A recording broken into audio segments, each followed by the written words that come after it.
네, 안녕하십니까, 의원님. 기자님. 네, 자, 이제 오늘부터 본격적인 선거 운동이 시작이 됐습니다.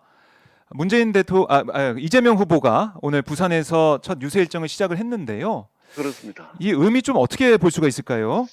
일단은 이재명 후보의 메타버스, 매주 타고 달리는 민생버스의 줄임말인데요. 네. 메타버스의 첫 일정이 작년에 부산이었습니다. 아, 예, 그렇네요. 그리고 2022년도 새해 첫날 1월 1일을 또 부산에서 보냈습니다. 그리고 음, 법정 선거운동 첫날 부산에서 시작을 했습니다. 그러니까 네. 메타버스와 2022년 새해 첫날 그리고 법정 선거운동 첫날을 모두 함께 부산에서 보냈는데요. 아, 이것은 이재명 후보가 지금 내걸고 있는 슬로건, 즉 위기에 강한 유능한 경제 대통령에 대한 메시지를 함축적으로 보여주고 있습니다. 음, 특히 이제 부산 하면은 저희들은 997로 부르고 있는데요. 997. 대한민국 997. 예, 어, 대한민국은 수출 가지고 먹고 사는 나라 아닙니까? 네. 그런 측면에서 대한민국 전체 수출 물동량의 99.7%를 부산이 아, 처리를 합니다. 예, 예. 그래서 997이라 그러는데 음, 거의 대부분은 이제 사실은 부산이 처리를 하는데 그처럼 이제 대한민국 경제를 사실은 이끌어가는 그런 이제 물류 중심지가 부산이고 그런 네. 측면에서 이제 경제 대통령, 위기에 강한 경제 대통령 이미지를 국민들께 좀 어필을 하고요. 그리고 음. 더 중요하게는 부산은 공을 들이고 정성을 쏟으면 쏟을수록 네. 그만큼 표가 나오는 지역입니다. 아, 그래요? 그러기 때문에 예. 부산에서부터 오늘 선거 캠페인을 시작했다, 이 말씀을 음. 드립니다. 네. 그러니까 부산 경남 지역 공을 들이고 있는 모습인데 의원님이 좀 보시기에 민심이 좀 어떻습니까? 윤석열 후보 입장에서는 부산 경남 하면은 뭐 국민의힘의 지지 기반이라고 판단을 좀 하는 것 같기도 한데 민심 좀 어떤가요? 예, 뭐 그런 분위기가 이제 지난 30년 동안 쭉 이어져 왔고요. 네. 그런 측면에서 뭐 여전히 쉽지는 않은 상황인데, 아, 그렇다 그래서 저희가 뭐 너무 한쪽으로 밀린다거나 그러지는 전혀 않습니다. 네. 이게 뭐 대한민국 국민들이 다 그렇겠지만 특히 이제 부산 사람들, 부산, 울산, 경남이 경상도 사람들은 네.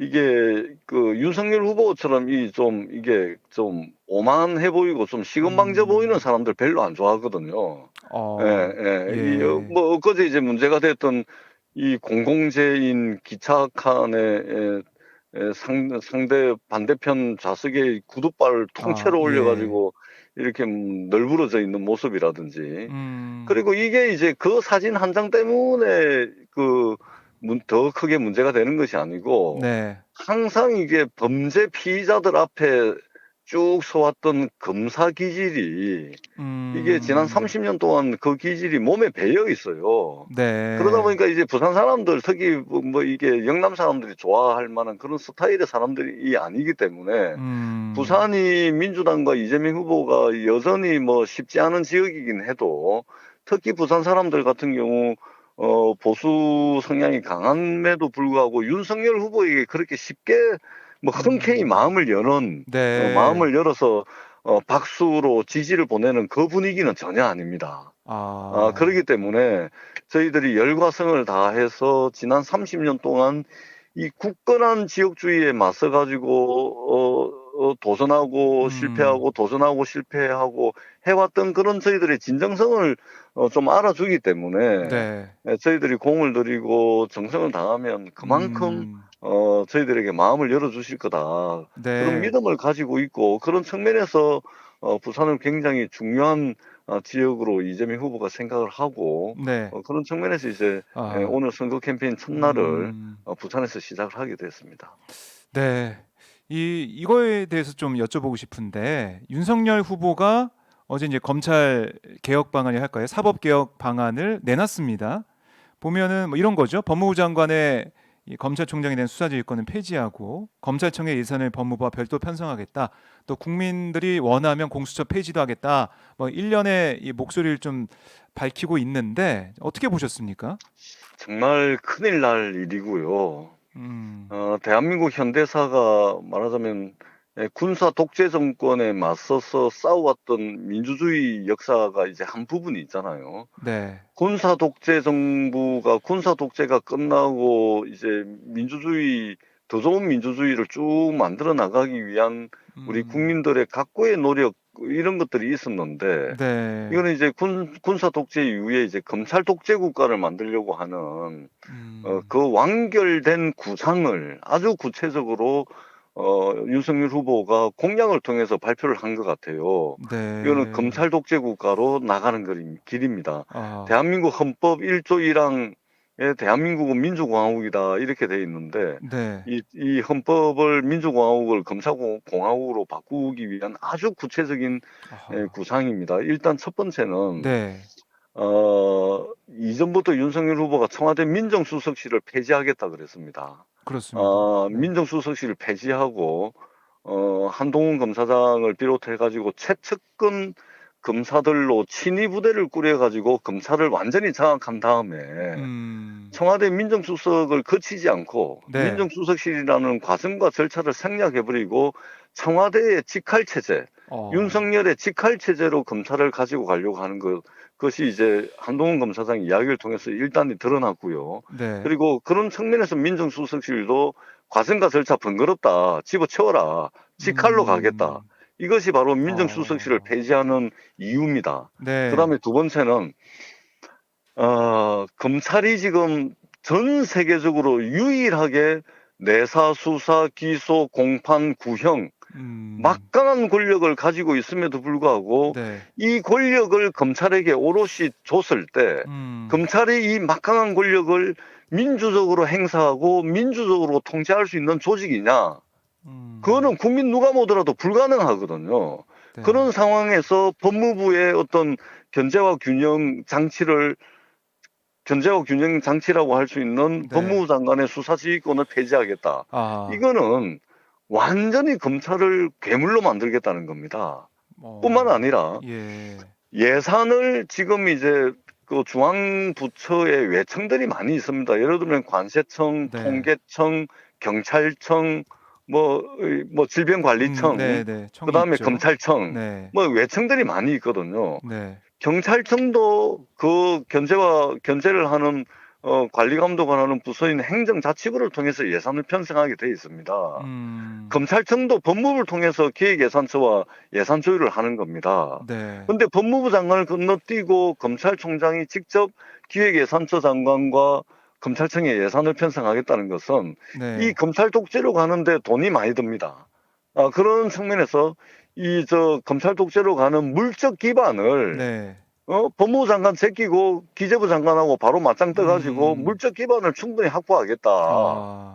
이겁니다. 그렇기 때문에 저는 윤석열 후보가 정말로 심각한 우리 공동체에 엄청난 해악을 끼칠 네. 거의 30년, 20년 전으로 되돌아가는 그런 지금 구상들을 밝히고 있다. 그것도 네. 굉장히 위험한 방식으로. 그러니까 아. 5년 그 5년짜리 이 선출 권력 이런 표현을 네네. 쓰잖아요. 그렇죠. 5년짜리 선출 권력이 겁도 없이 음음. 검찰 인사를 한다. 네. 이게 뭐냐면은 검찰주의자 윤석열의 인식을 단면으로 보여주는 것이고, 네. 그리고 이 검찰 국가로 가겠다는 구체적인 예산과 인사와 네. 그다음에 청와대와 이 검찰의 관계, 법무부 기획예산처 검찰청의 관계까지 이미 구상이 다 가지고 있는 겁니다. 저는 네. 굉장히 우려를 할 수 없고 아. 우려를 할 수밖에 없고, 이 문제는 이재명 후보를 지지하냐 안 하냐의 문제가 아니고 음. 대한민국의 민주공화국을 사수할 거냐 아니면 민주공화국을 검찰공화국으로 넘어가는 것을 방임하고 방치할 거냐, 이 문제라고 저는 봅니다. 예. 그 예. 상황이 엄중하다라고 보시는 것 같은데. 엄청나게 이건 엄중한 상황입니다. 이제 군부 네. 독재 이후에 이 군사 정권의 자리에 음. 검찰이 들어오게 돼 있는 네. 이 다시 야만의 국가, 아. 야만의 시대로 돌아갈 수 있는 정말 이게 음. 굉장히 엄중한 상황이다. 네. 그렇게밖에 볼 수가 없는 겁니다. 예. 사실 이게 그러니까 이번에 이제 윤석열 후보가 언론 인터뷰에서 밝혔던 집권 시의 전 정권 적폐 수사 발언, 이게 파장이 지금 커져 있는 상황에서도 이 검찰에 대한 뭐 이 독립성과 공정성을 마련해주고 확보한다는 차원의 이런 개혁 방안을 발표한 이런 상황, 이건 좀 어떻게 봐야 될까요? 그러니까 이것은 이제 사람이라는 것은 대통령도 마찬가지입니다. 자기가 가장 잘하는 것을 하게 돼 있는 겁니다. 음, 그러니까 윤석열 후보가 중앙일보하고 인터뷰를 하면서 네, 경제에 대해서 기자가 물었을 때는 굉장히 하나마나한 원론적 답변하고 넘어가고, 네, 민생에 대해서 물었을 때도 하나마나한 원론적 답변에 그쳤는데, 이게 음, 문재인 정부의 어떤 적폐 수사, 네, 이 부분에 대해서는 그냥 한 검사장을 독립운동가에 비유를 하고 아주 네, 장황하게 설명을 하잖아요. 자기가 잘하는 거 할 수밖에 없는 겁니다. 윤석열 후보는 평생 특권적 영역에 평생 몸을 담았던 검사 출신으로서 검찰주의자죠. 네, 대한민국이 오늘날 직면하고 있고 오늘날 맞닥뜨리고 있는 위기라는 것은 굉장히 복잡하게 얽혀 있고 그다음에 이 세계 경제 질서와도 얽혀 있는 문제인데, 네, 이런 문제에는 전혀 관심도 없고 아는 것도 없고 오로지 말하자면 정치 보복하고 검찰공화국 만들어 가지고 자신들을 공격했던 정치 세력들 다 말살시키려고 그러고 지금 이런 이제 구상들을 밝히고 있는 것이기 때문에 저는 네, 굉장히 심각하게 보고 있다라는 말씀을 드리고, 특히 우리 국민들께서 음, 정치 보복에 대한 트라우마를 가지고 있습니다. 지금 네, 대한민국이 국민들이 진영별로 나눠서 싸우고 있고, 그럴수록 지도자가 되려고 하는 사람들은 국민 통합을 이야기해야 됨에도 불구하고 음, 특정 진영에 서가지고 그 반대편을 완전히 검찰 권력을 통해 가지고 통제를 하겠다라는 인식이기 때문에 네, 굉장히 심각한 상황이다, 이 말씀을 드리고, 더더구나 검찰의 모욕주기 수사라든지 또는 음, 먼지털이 수사라든지 또는 기획 수사라든지 짜맞추기 수사라든지 이런 등등을 통해 가지고 결국은 노무현 대통령을 정치적으로 타살했던 집단 아닙니까? 그렇기 예, 때문에 이러한 권력을 검찰 권력을 통제하고 그리고 나누어서 견제와 균형이 이루어지게끔 해야 되는데, 음, 모든 권한을 검찰에게 몰아줘 가지고 검찰 독재국가로 가려고 하는 윤석열 후보의 구체적인 구상, 이거는 우리 아, 시민들이 정말로 나서 가지고 야만의 문제, 문명의 문제입니다. 그래서 음, 이번 대선이 단순히 이재명의 승리냐, 윤석열의 승리냐, 이 문제가 저는 아니라고 봅니다. 아, 네, 이 상황이 좀 심각하다 이런 말씀을 해주셨는데요. 자, 이제 앞으로 이제 선거 운동이 계속 진행이 될 텐데 의원님은 어떤 부분을 계속 좀 강조하실 건지, 또 부산에서 어떤 포인트로 시민들에게, 유권자들한테 지지를 호소하실 건지 끝으로 말씀 좀 들어보겠습니다. 그렇습니다. 일단 그 법정 선거운동 들어가기 전까지 여론조사 결과에 의하면은 물론 추세입니다만 네, 저희가 오차 범위 내에서 조금 뒤지고 있는 것은 사실입니다. 근데 중요한 것은 법정 선거운동이 시작될 그 시점에 이재명 후보는 바닥을 찍고 우상향 곡선을 그리기 시작했다는 네, 점이고, 어, 윤석열 후보는 고점을 찍고 우하향 곡선을 그리는 그 시점에 법정 선거운동이 시작이 됐습니다. 이제 네, 대한민국의 미래 5년은 요 22일, 요 딱 22일에 달려 있습니다. 그렇기 네, 때문에 저희들은 우리가 맞닥뜨리고 있는 여러 가지 문제, 이제 화석 연료의 시대가 끝이 나고 경제 아, 전환, 에너지 전환, 또 글로벌 공급망의 재편, 여러 네, 가지 이제 위기에 직면하고 있기 때문에 음, 결국은 이 위기를 직면하는 것은 하기 위해서는 유능한 이 경제 대통령이 필요하다, 위기에 강한 리더십을 가진 사람이 필요하다, 이 말씀을 드리고요. 음, 특히 부산 같은 경우는 네, 공약이 전부 다 뭐 1, 2년 된 공약이 아니고 전부 10년, 20년 묵은 음, 현안들입니다.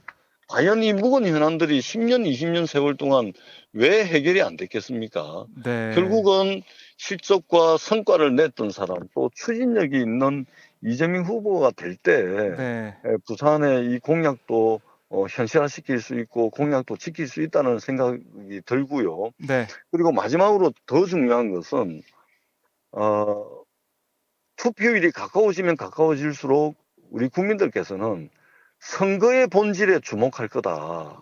저는 그러한 믿음을 가지고 있습니다. 선거라는 것은 네. 주권자 국민들의 권한을 어떤 한 사람에게 위임하는 과정이 선거의 과정이고, 그리고 선거의 본질은 결국은 나 대신 일할 사람을 뽑는 겁니다. 네. 그런 측면에서 본다면은 윤석열 후보와 이재명 후보 이 두 사람을 놓고 비교를 하게 되면 결국은 일할 사람은, 그리고 일 잘할 사람은 윤석열보다는 한참 비교 위에 있는 후보가 이재명 후보다.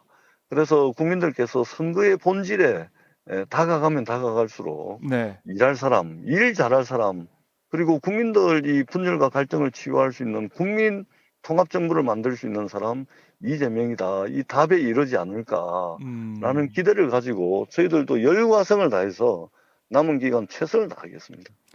알겠습니다, 의원님. 저희가 뭐 이 선거운동 기간 중에 다시 한번 또 연결해서 상황을 들어보는 시간을 갖도록 하겠습니다. 네, 고맙습니다. 네, 열심히 의원님. 하겠습니다. 네, 말씀 잘 들었습니다. 네, 고맙습니다. 네, 고맙습니다.